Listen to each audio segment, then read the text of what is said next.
Pessoal, dando sequência aqui, o nosso breve curso de Química Orgânica.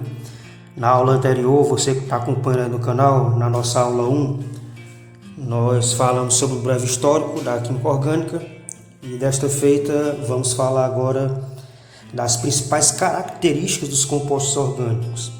E aí você pode se perguntar, Júlio, mas por que isso? Rapaz, assim, eu disse na aula anterior que nem todo composto que tem carbono significa dizer que ele é orgânico. Então, como saber? Eu vou listar aqui para ti 4 das principais características dos compostos orgânicos para que você possa ter certeza de que aquele composto ele é orgânico.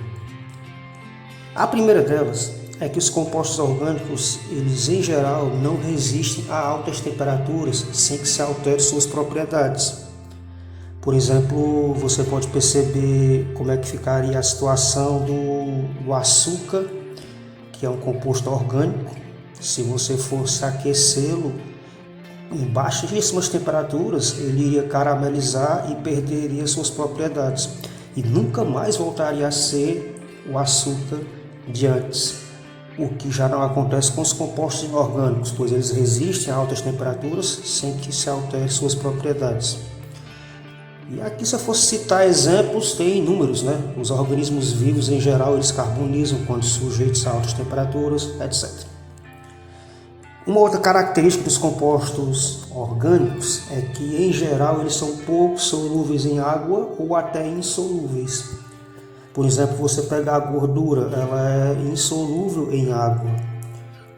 Você pega, por exemplo, vamos pegar aqui um caso de uma substância que tem carbono, que é o carbonato ácido de sódio ou bicarbonato de sódio. Ele tem carbono, mas ele se dissolve bem na água. Isso já descaracterizaria um pouco o fato dele ser um composto orgânico, porque em geral os compostos orgânicos eles não são solúveis em água ou quando são pouco solúveis. Por exemplo, os álcoois, eles são solúveis, mas até um determinado número de grupos de hidrocarbonetos. Uma vez que os álcools eu posso dizer que os álcools eles podem derivar do hidrocarboneto apenas com a função da hidroxila. Uma outra característica dos compostos orgânicos é o fato da predominância das ligações covalentes em sua estrutura. Os compostos inorgânicos, em geral, são justificados por ligações iônicas.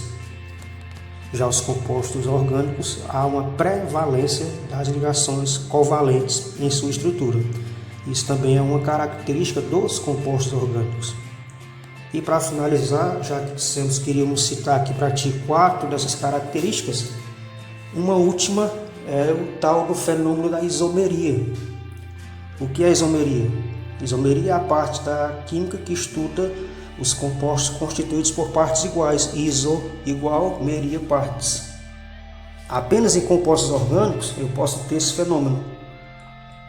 Por exemplo, você pega a fórmula química do álcool etílico ou etanol, você pode perceber que ele teria uma estrutura similar com um outro composto,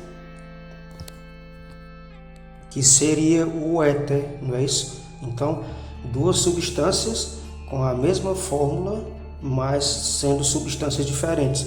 Tanto é que o ideal é representar essas estruturas nos seus rótulos não pela fórmula molecular, e sim pela fórmula estrutural, né? Porque aí quem visualizasse teria uma noção de que estaria se tratando de substâncias diferentes. Ou seja, essas são aqui, eu te diria que as principais características que vão diferenciar os compostos orgânicos, não é isso? Então, revisando, eles em geral não resistem a altas temperaturas, eles em geral são pouco solúveis ou insolúveis na água, eles têm uma predominância das ligações covalentes em sua estrutura e ocorre nos mesmos o também chamado fenômeno da isomeria. Um abraço a todos.